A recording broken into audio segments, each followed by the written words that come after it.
Cusk, viewer discretion is advised. This month, Irish school children will be heading back to the classrooms. Along with lessons, a lot of them will get frequent beatings from their teachers. If it's like past years, many of the beatings will be severe, and at least a few of them brutal. The Irish are fond of recalling that when Englishmen were still living in caves and painting themselves blue, Ireland was a center of Christian culture and learning, the land of saints and scholars. Land of saints and scholars? My arse. Today's lesson was People couldn't wait to get out of them places, like, just... Supposedly the happiest days of your life wasn't for a lot of us, not in these schools, no. Fag cínta, bhíoch leanaí ó múla go brúdúil go minic, scoil agus sa bhaile, bhatha leo féin, Maria.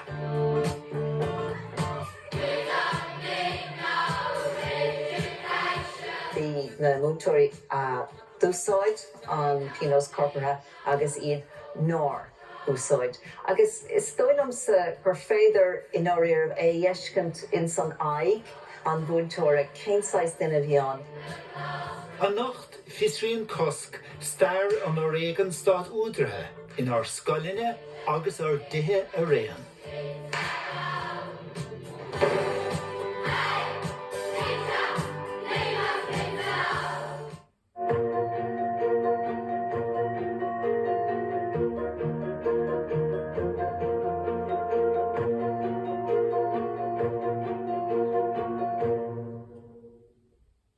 Arithmetic, right? You know what I mean? So you were following your Manchester United and your Tottenham Hotspurs for the weekend, weren't you? Huh?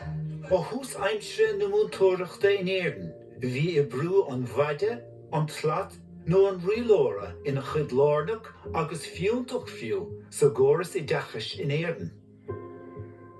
Bhí mis se freastal ar monscóil in sna seascadaí. Agus is cuireann chuig mé ag ceaptain a breise piano nuair a bhí asán, agus bhí pean luí fada gorum thaobh an piano, agus maíonn tú botún fuair tú an pean luí, ach ghlacam ar leis. I remember my first day in school. I was 5. And I remember the teacher showing the cane to us and explaining to us that that's what was in front of us if we misbehaved. I kind of felt, well, I'll be good, I won't be bold, and I won't get hit. Na bhí misig fása níos, chuail misig go minic na scéalta ó maithir faoi an drochaíde a bhór sé, agus seo ina blianta ribh sin. Taithí gur taithí uafása go bhí ann, mar níor stop sé caid faoi fad a héal go léir, go dtí gur bhór sé bás.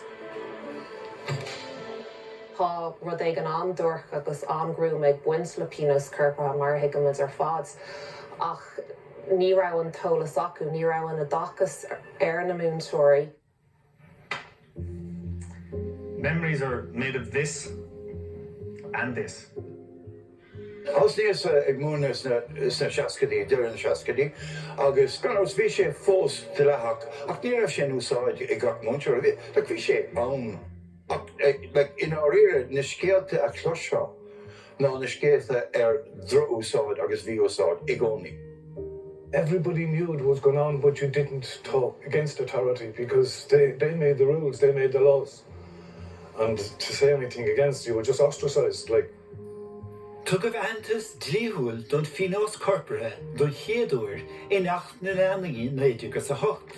A thug cad do hismóthir nó múntóir, Pinos a chur ar leanaí, fad is go raibh siad sean golóir chun an bearta hiiscint.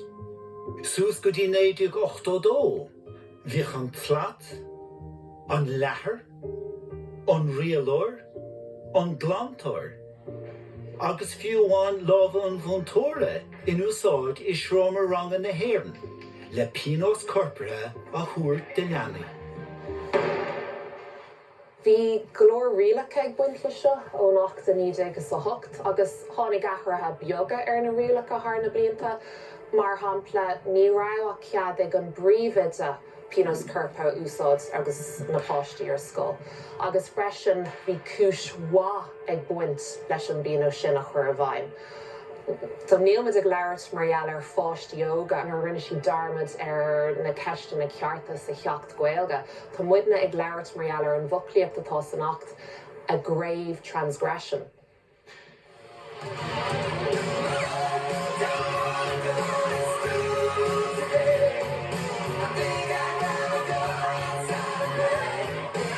Tuiscin ar an unrain do chuid is mó, nabhór do chosna gearláin nó góide ó hisismóthirí. Tá sé deacar léargus omlánáil ar a bhínice a bhíoch na rialacha á sáú. Seachas rain tuismóthirí a chuig os cór na cuairte.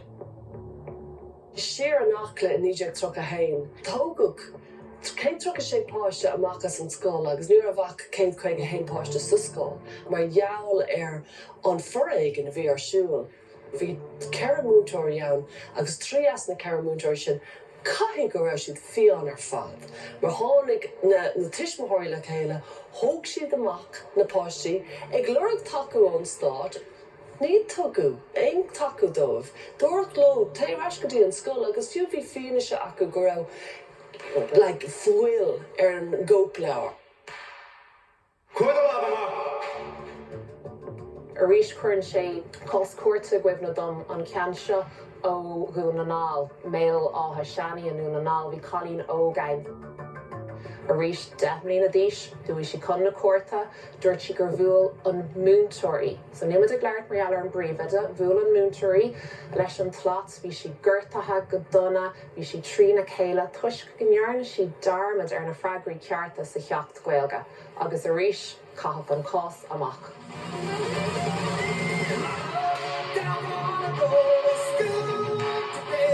Bhí an tora céine i bhórbhór na gásna tógah. Is léir go raibh fórsaí an stáit ag taú leis an Pianos Corporal agus níos mó ná sin bhí na doctorí, na sagart, na múntóirí eile, na príomhide, agus fiú na tuismóthirí ag taú leis an sprid seo go raibh ar na múntóirí a bheith ag chursmacht ar na páistí. Agus mar gheallar sin tugu annachcuid cuacht don bhúntóir go raibh sé go sú le ordraí agus go raibh sé an an cabbé rud a bit is a dhéanamh. Agus níor éirí go maith le golódaoine le cuacht agus is tóga go neacaí an cuacht go dtí a gceann. Ó dhearan na gaogadí a raig, bhí roinnt bheag daoine ag chur an aig Pianos Corporal a úsáid. Ach, is beag fán a bhí ar locht údarráis ná ar an gnáchaine, ár de thuairt ar an gaint sin. Is goibnum in 1969, bhí an héine caint mar ar scéil, a bhí fáilseacha san nótán tableau de Sasanna, the News of the World, faoi Pianos Corporal éadrócrach. A bhí tarlúint is Scoil de la Salle san nuamh ag gcónaí an bhí. Agus doctúr ón Máile a chuig an nótán leis an scéil. Agus bé Paddy Randalls an dochtúr réamhbhreathanach sin. Fear a tháinig in na chonaí san nuamh lena bhean Mary i dús na seascadaí. One day in the dispensary, a mother came in, she brought in her 9-year-old boy, and his name was Norman Murray. And the mother was asking Paddy, as the doctor, would he please write a note to the brother, asking the brother to hit Norman on his left wrist because his right wrist was painful. Always climbing trees, like I fell off one at the back and hurt my hand. It was badly sprained. And then the next days in school, I started going in using my left hand to write. I'm normally right-handed, but I couldn't use it. And when he noticed I was using my left hand, it was up here, and he started whacking, using what a weapon he was using that day. Like he had 7 different weapons when most of the teachers had 1. Like this guy, he sometimes just forgot to lift them out when he was hitting us. So Paddy made an appointment then that day to go down to the school. And I had an appointment with the principal brother in school, and he asked him, was he aware that one of his brothers was using a rubber hose to beat the children? And the brother just sort of scoffed it off and said, I'll show you what I use. And he showed him a leather strap with coins stitched into the leather strap. And all Paddy could think to say to him was, well, you're not going to be using that much longer. And he left. He started then his campaign to abolish corporal punishment in schools. Scríomh Paddy chun na nuachtáin éarnacha le háir a hairint an droíde ach déanamh neamhorda. An sin rinne sé teagháil leis an News of the World a bhí bras ásta an scéal an nachta. I used to go fishing every day, and one day this guy started asking if he could do an interview, and I said no problem. And the man wanted to interview the teacher, and there was they didn't want him to talk to anybody because we just said these things don't happen here. I mi bealtaine 1969, fáil siomh sra trí cén dailt an News of the World faoin tedal Children Under the Lash. Mother le cruálacht is scoil na hasanna agus na hÉireann.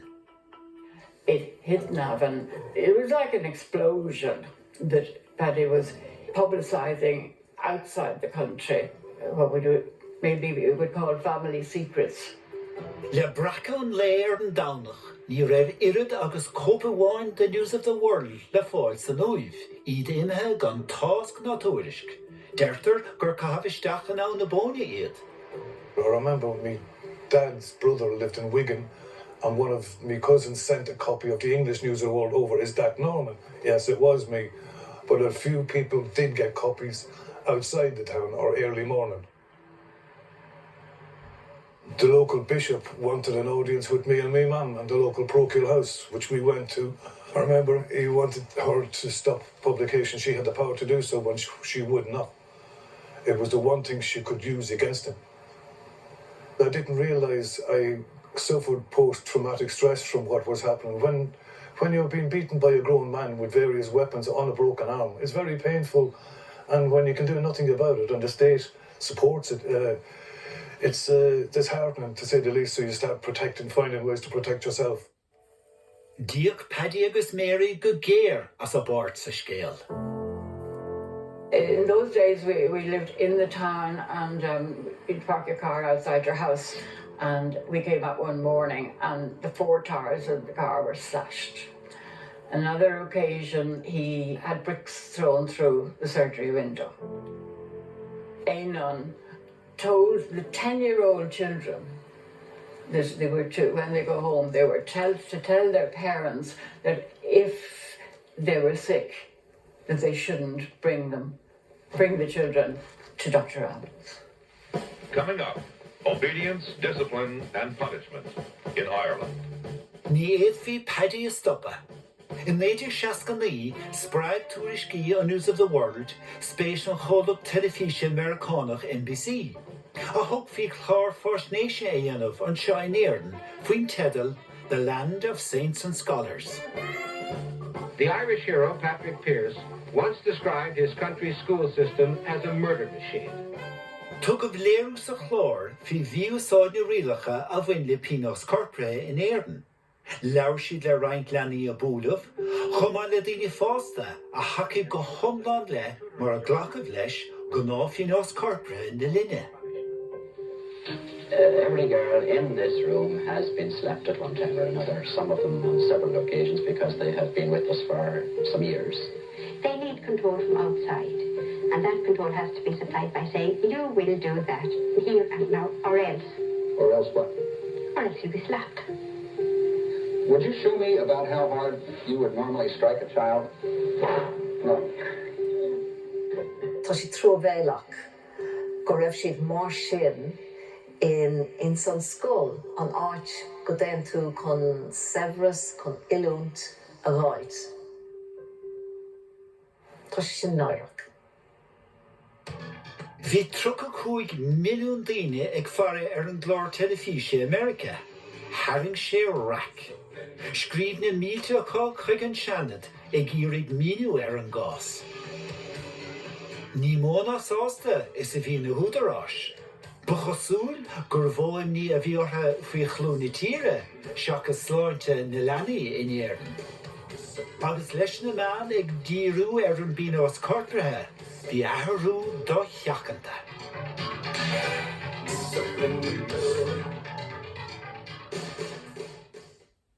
Tommy Gorman looks at improved cancer treatments in Ireland. Every day that I'm well, I'm very, very grateful for. And revisits his story. These are bonus years. I didn't think I'd get this long. Ireland, Cancer and Me, tonight at 10:15 on RTE1 and RTE Player.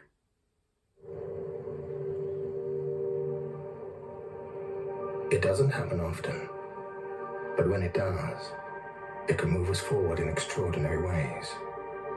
Every pivotal moment, be it in design, engineering, society, or even art, is the result of many parts coming together flawlessly.